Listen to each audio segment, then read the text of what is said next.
फसाना। नाउम्मीदी की गहराई में जब जिंदगी डूबने लगे तब तिनके समान भरोसा भी विश्वास हासिल कर लेता है, फिर चाहे वो सच्चा हो या झूठा। आश्रम के बाहर जुटी ये भारी भीड़ इस बात का सबूत है। मस्तक पर त्रिपुंड, गले में बाबा की माला, सैकड़ों की भीड़, गाड़ियों का रेला। ऐसा लग रहा था जैसे हम किसी मेले में आ गए। ये तो समझ आ गया था कि बाबा पर विश्वास करने वालों की संख्या बहुत बड़ी है, लेकिन ये विश्वास सच की कसौटी पर कितना खरा उतरता है, ये थोड़ी देर में आप खुद देख लेंगे। अंदर दाखिल होते ही लंबी लाइन लगी दिखाई दी। पता चला कि आश्रम में होने वाली सारी क्रियाओं के लिए सबसे पहले पर्ची कटवानी पड़ती है। जैसे ही करौली सरकार के जो भक्त हैं वो करौली सरकार के आश्रम में एंटर करते हैं, जो सबसे पहली चीज आश्रम में एंटर करने से ही यहाँ पर मैं तस्वीरों के जरिए आपको दिखाऊं तो ये काउंटर्स बने हुए हैं और यहाँ पर कई काउंटर्स हैं। इस तरीके से 1 2 3 4 5 इस तरीके से कई काउंटर्स यहाँ पर बने हुए हैं और भक्तगणों का आप लाइन यहाँ पर देख पा रहे हैं। करौली सरकार का ये भक्तगण है जो अर्जी लगाने के लिए यानी करौली सरकार के दरबार में अपने कष्टों को दूर करने के लिए, कष्टों का निवारण करने के लिए यहाँ पर ये अर्जी लगाते हैं, जिसके बाद वो अर्जी लगाने के बाद वो करौली सरकार से जाकर उनके दरबार में मुलाकात कर सकते हैं। बाबा के साधकों का दावा था कि जिसकी पर्ची कट गई उसकी समस्या का निदान तय है। यहाँ पर जितने भी लोग हैं सभी लोग अपना अर्जी लगाने आए हैं और जो भी उनके कष्ट होते हैं उसके लिए वो संकल्प प्रार्थना करते हैं और अर्जी के माध्यम से उनके जो कष्ट है उसके लिए प्रार्थना करते हैं, तभी अपनी हवन प्रक्रिया अपनी पूरी कर पाते हैं। अच्छा, मतलब पहले अर्जी और उसके बाद यहाँ से हवन करने जाएंगे। अर्जी उनकी प्रार्थनाएं हैं जो उनके संकल्प बन के पूरे होते हैं और उनके कष्ट उस हिसाब से फिर दरबार देखता है। सच जानना है तो यहाँ की क्रियाओं को समझना होगा। साधक के मुताबिक भक्त अर्जी में अपने कष्ट लिखता है और अर्जी बाबा के दरबार में पहुंचते ही बीमारी खत्म होना शुरू हो जाती है।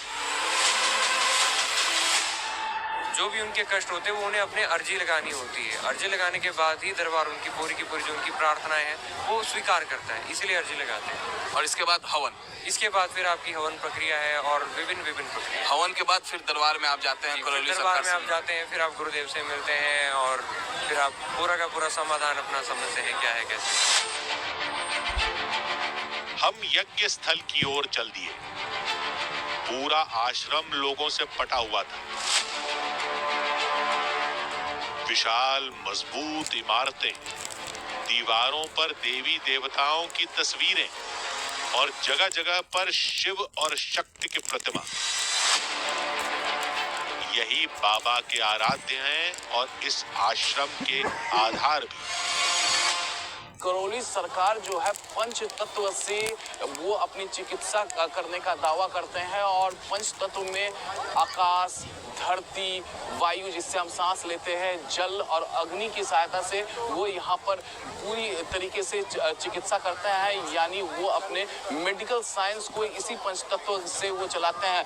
करौली सरकार के लिए ये कहा जा रहा है कि वो महादेव यानी भगवान शिव शंकर और माँ शक्ति के भक्त हैं और यही वजह है कि हर जगह पर आश्रम में इस तरीके से भव्य महादेव, भगवान शिव शंकर और माँ शक्ति, काली माँ और माँ पार्वती, माँ कामाख्या की बड़ी बड़ी प्रतिमाएं दिखेंगी और उनके भक्त कहते हैं कि इन्हीं का आशीर्वाद है करौली सरकार पर, जिसकी वजह से वो ठीक हो जाते हैं। कुछ इमारतों को पार करके हम वहां पहुंचे जहां हवन हो रहा था। इमारत के अंदर विशाल हवन कुंड था। पास ही पुरोहितों की टोली माइक पर मंत्रोच्चारण कर रही थी। हवन कुंड के चारों ओर खड़े लोग आहुतियां अर्पण कर रहे थे। कहते हैं यहाँ दी हर आहुति के साथ रोग शरीर से खत्म होता जाता है। हवन के बाद क्या करते हैं फिर? हवन के बाद में रुद्राभिषेक के लिए जाते हैं। रुद्राभिषेक के बाद में एक रुद्राष्टाध्यायी से हवन होता है, फिर एक हवन करना पड़ता है और उसके बाद में विष्णु सहस्त्र नाम करना पड़ता है। विष्णु सहस्त्र नाम के बाद में कुछ संकल्प इत्यादि होते हैं जो दरबार के द्वारा कराए जाते हैं। उसके बाद में माँ महाकाली पूजन होता है रात में श्री सूक्त से अभिषेक। दरबार में इस हवन के बाद ही जाते हैं क्या? हाँ जी जी, यहाँ हवन करने के बाद दरबार में जाते हैं? जी, ये तो प्रक्रिया है। प्रक्रिया करने के बाद में गुरुजी से मिलते हैं ये लोग और वन डे में इनका जो है सारी समस्याएं समाप्त हो जाते हैं और ये स्वस्थ हो जाते हैं। बीमार लोगों या उनके परिवार वालों के अलग अलग बैच बनाए जाते हैं, फिर वो पुरोहितों के निर्देशानुसार हवन करते हैं।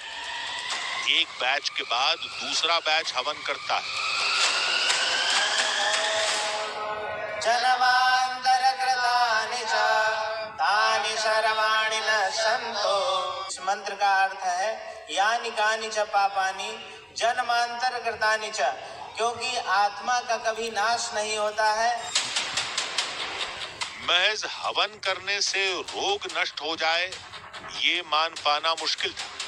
हमने सोचा कि कहीं आश्रम में किसी प्राचीन चिकित्सा लाया जाता हो और प्राचीन पद्धति होने के कारण आश्रम उसे गुप्त रखता हो।